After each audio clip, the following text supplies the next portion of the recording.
Welcome to my channel friends, thanks for joining. Friends, आज की video में आप डायलिसिस के लिए खुद को कैसे प्रिपेयर करें, डायलिसिस के लिए कैसे तैयार हो, या क्या क्या तैयारी आपको करनी चाहिए। इसके अलावा डायलिसिस की कौन सी किस्म जो है वो घर पर की जा सकती है, ये डायलिसिस की कौन सी किस्म जो है वो घर पर की जा सकती है। और इसके अलावा ऐसे अफराद जो लॉन्ग टर्म डायलिसिस ले रहे हैं, यानी ज्यादा टाइम के लिए डायलिसिस जो वो ले रहे होते हैं या ज्यादा टाइम तक लेते हैं, ऐसे अफराद के लिए क्या प्रिवेंशन है या क्या एहतियाती तदाबीर इनको इख्तियार करनी चाहिए, इसके बारे में जान पाएंगे। और इसके अलावा जब डायलिसिस को लेना बंद कर दिया जाता है या डायलिसिस को स्टॉप कर दिया जाता है तो ऐसी सूरत में क्या होता है, डायलिसिस की ट्रीटमेंट को एंड करना, आया ये कंडीशन इंसान की हेल्थ कंडीशन जो कि बीमारी की सूरत में इंसान की हो चुकी होती है, इसकी वजह से ऐसा करते हैं, या फिर डायलिसिस की ट्रीटमेंट को एंड करने की सूरत में इंसान के साथ क्या होता है। आज की वीडियो में आप ये जान पाएंगे। फ्रेंड्स, वीडियो को स्टार्ट करने से पहले रिक्वेस्ट करना चाहूंगी, प्लीज चैनल को सब्सक्राइब जरूर कीजिएगा। इसके लिए सब्सक्राइब बटन पर क्लिक कीजिएगा, साथ बेल और ऑल के बटन पर लाजमी क्लिक कीजिएगा, क्योंकि इस पर क्लिक करने से आपको हमारी हर नई आने वाली वीडियो की अपडेट मिल सकेंगी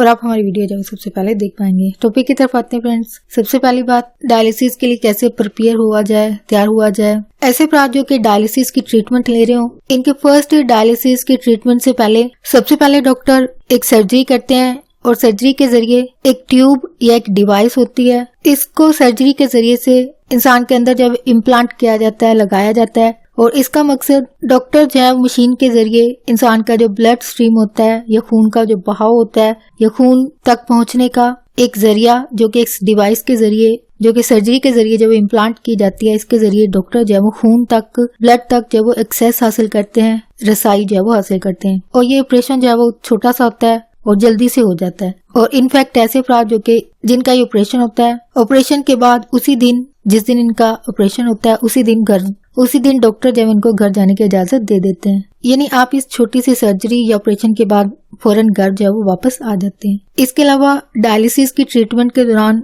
ऐसे पेशेंट को ऐसे कपड़े पहनने चाहिए जो कि इनके लिए कंफर्टेबल हो, यानी लूज या फिर ढीले ढाले से कपड़े पहनना पेशेंट के लिए जो है वो कंफर्टेबल होता है, क्योंकि टाइट क्लोथिंग इंसान इससे खुद भी अनकंफर्टेबल होता है। और सेकेंडली, अगर आपको कहीं पे ट्रीटमेंट के दौरान कपड़े को हटाना पड़ जाए तो ऐसी सूरत में जारी बात है टाइट क्लोथिंग की सूरत में ये चीज मुमकिन नहीं हो पाती है। यही अगर कंफर्टेबल और ढीले डाले कपड़े हों तो ऐसी सूरत में जारी बात है ट्रीटमेंट के दौरान कपड़े को हटाना जो है वो आसान होता है, जो कि तंग और टाइट क्लोथिंग की सूरत में या कपड़े पहनने की सूरत में मुमकिन नहीं हो पाता है। और इसके अलावा डॉक्टर आपको जो भी इंस्ट्रक्शन दे रहे हो, जो भी हिदायत दे रहे हो, उन पर साथ साथ अमल करते जाएं। और इसके अलावा ट्रीटमेंट से पहले आपको भूखा रहने के लिए भी कहा जा सकता है, जो कि ट्रीटमेंट से पहले कुछ भी ना खाने के लिए कहा जा सकता है, यानी ये ट्रीटमेंट जो वो खाली पेट की जाती होगी। और ये फास्टिंग या भूखा रहने का जो दौरानिया होता है वो सिर्फ कुछ वक्त के लिए होता है, यानी जाहिर बात है ये ट्रीटमेंट की सूरत में कुछ टाइम के लिए आपको भूखा रहने के लिए कहा जा सकता है। नेक्स्ट जो टॉपिक है, घर पर कौन सा डायलिसिस या डायलिसिस की कौन सी किस्म जो है वो घर पर की जा सकती है। हेमोडायलिसिस और पेरिटोनियल डायलिसिस, ये दोनों डायलिसिस जो है घर पर किए जा सकते हैं। पेरिटोनियल डायलिसिस, इस प्रोसेस के दौरान आपको किसी भी असिस्टेंट की या किसी दूसरे इंसान की मदद या हेल्प की जरूरत नहीं होती है, यानी इंसान इसको अकेले भी कर सकता है, खुद भी कर सकता है। जबकि हेमोडायलिसिस, इस डायलिसिस के दौरान किसी असिस्टेंट की, किसी हेल्प की या पार्टनर की जो जरूरत होती है। और ये पार्टनर जो है वो आपका कोई दोस्त हो सकता है, फ्रेंड हो सकता है, या फिर फैमिली मेंबर। और इसके अलावा ऐसे अफराद जो कि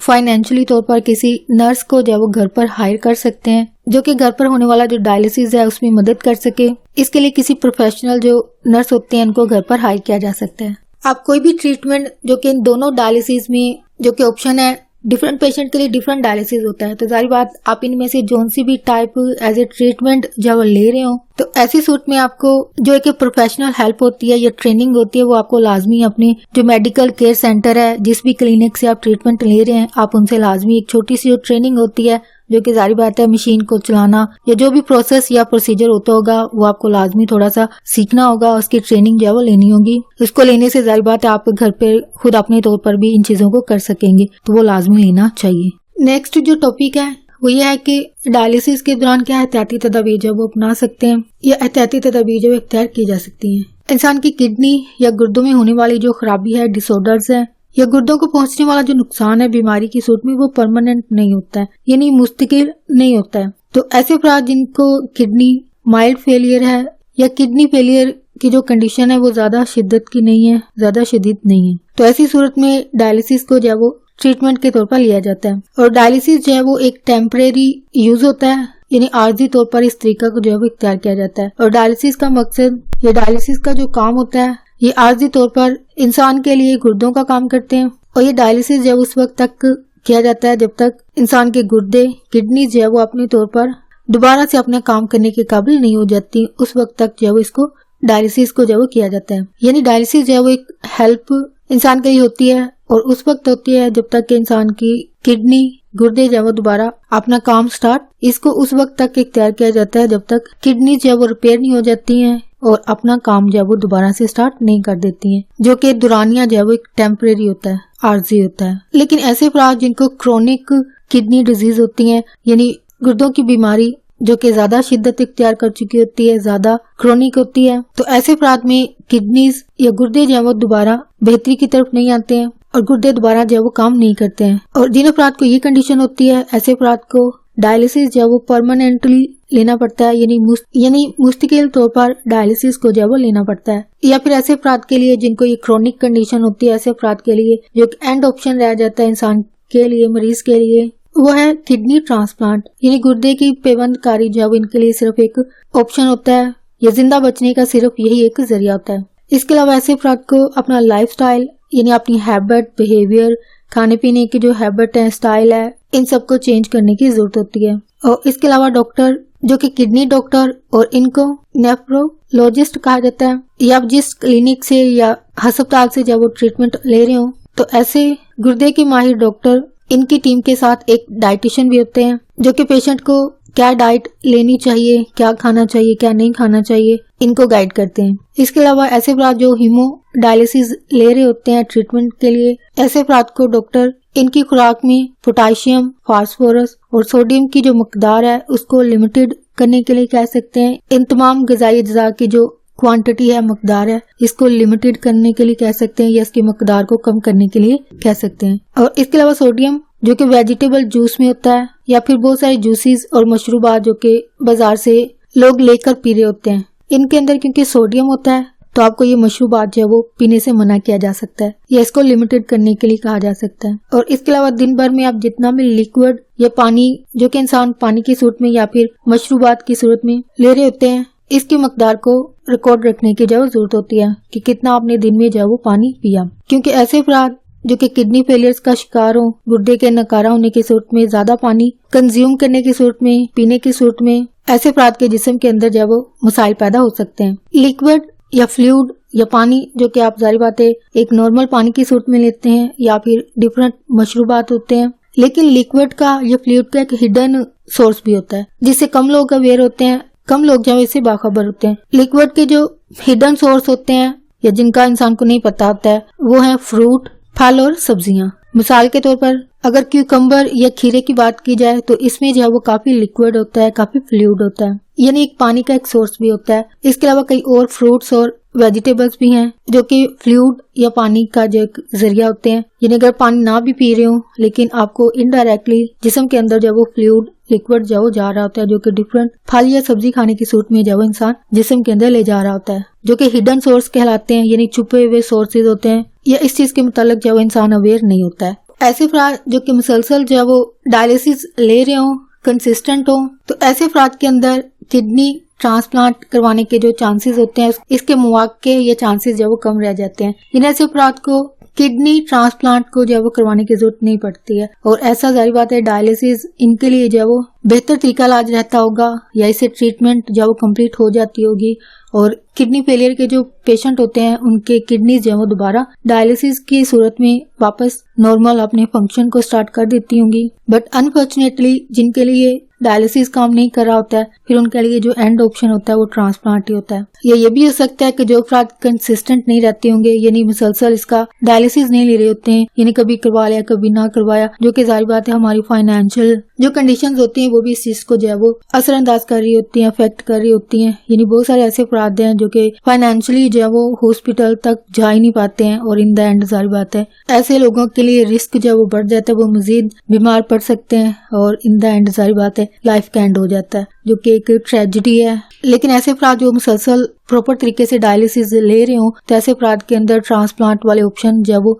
इनको इख्तियार करने की जरूरत नहीं पड़ती है, क्योंकि डायलिसिस प्रॉपर लेने की सूरत में वो लोग जब ठीक हो जाते होंगे। नेक्स्ट है कि अगर डायलिसिस को स्टॉप किया जाए तो ऐसी सूरत में क्या होता है। अगर किडनी फेलियर पेशेंट जो है वो कभी डायलिसिस को जब वो स्टॉप करने का या इसको बंद करने का अगर सोच रहे हो, कंसीडर कर रहे हो, अगर कभी ऐसी थॉट ज़हन में आ रही हो, तो आपको लाजमी अपने डॉक्टर से जो है वो कंसल्ट करना चाहिए, मशवरा लेना चाहिए। इसके बाद डॉक्टर जाहिर बात है जो एक टेस्ट करने की या करवाने की जरूरत होती है, वो टेस्ट जो है वो इंसान का वेट इसको चेक किया जाता है, और इसके अलावा जो ब्लड प्रेशर है इसको भी चेक किया जाता है। जब डॉक्टर समझते हैं कि आपका ब्लड प्रेशर नॉर्मल है, आपका वेट जो है एक नॉर्मल, जो कि किडनी के लिए जो है वो बेहतर होता है, गुर्दों के लिए जो है वो एक बेहतर वेट होता है, जब ये दोनों चीजें जो है वो आपकी नॉर्मल होंगी, जो कि इस चीज की तस्दीक करती है डॉक्टर के लिए कि आपका डायलिसिस जो वो आपके लिए इफेक्टिव है, आपके लिए फायदेमंद है। जब डायलिसिस की ट्रीटमेंट को जब वो स्टॉप करना हो, आपको कोई भी इसके हवाले से कोई खदशात हो या कोई डर खौफ हो, इसके हवाले से जो भी सवाल हो आपको लाजमी अपने डॉक्टर से पूछना चाहिए, क्योंकि ट्रीटमेंट को स्टॉप करना ये पेशेंट का एक राइट होता है, यानी ये पेशेंट के हकूक में शामिल है, राइट्स में शामिल है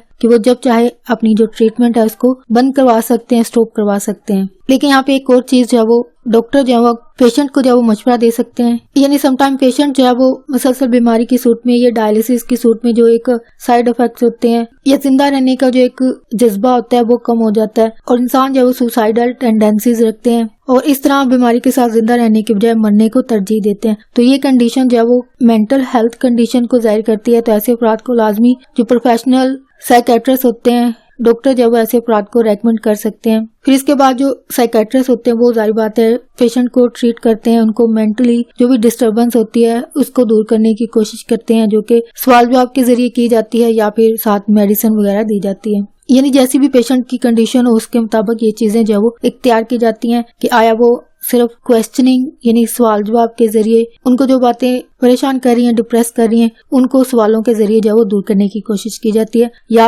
अगर कहीं पे मेडिसिन की जरूरत हो तो मेडिसिन भी दी जाती है। तो कभी ऐसे पेशेंट जो कभी खुद अपने तौर पर अपनी लाइफ को एंड करना चाह रहे हो, क्योंकि डायलिसिस को जो है वो अगर बंद कर दिया जाए तो इंसान के गुर्दे क्योंकि काम नहीं कर पाएंगे, जिस्म के अंदर मौजूद जो वेस्ट है, फाजिल मादे हैं, वो इंसान के लिए जो वो जिंदगी मौत का एक मरहला जो वो पैदा कर सकते हैं। तो इसलिए कभी भी लाइफ को एंड करने का पेशेंट कभी सोच रहा हो तो ऐसे सूरत में आपको जो मेंटल हेल्थ प्रोफेशनल्स होते हैं, साइकेट्रिस्ट होते हैं, उनसे अपने पेशेंट को लाजमी दिखाना चाहिए। क्योंकि अगर किडनी फेलियर की सूरत में डायलिसिस जो है वो अगर इफेक्टिव नहीं है, क्योंकि किडनी फेलियर के लिए लिए जाने वाले डायलिसिस है अगर वो इफेक्टिव नहीं है यानी कारआमद नहीं होता है, इंसान ट्रीटमेंट मुकम्मल नहीं कर पाता है, या डायलिसिस की सूरत में ट्रीटमेंट जो वो इफेक्टिव नहीं होती है, इंसान जो वो ठीक नहीं हो पा रहा होता है, इंसान जो वो ठीक नहीं होता है, तो ऐसी सूरत में जाहिर बात है जब डायलिसिस को स्टॉप कर दिया जाएगा तो इसकी वजह से इंसान की जो है वो मौत वाक़या हो सकती है, जो कि गुर्दों के अंदर मौजूद जो वेस्ट है, फाजिल मादे हैं, वो जिस्म में पॉइजन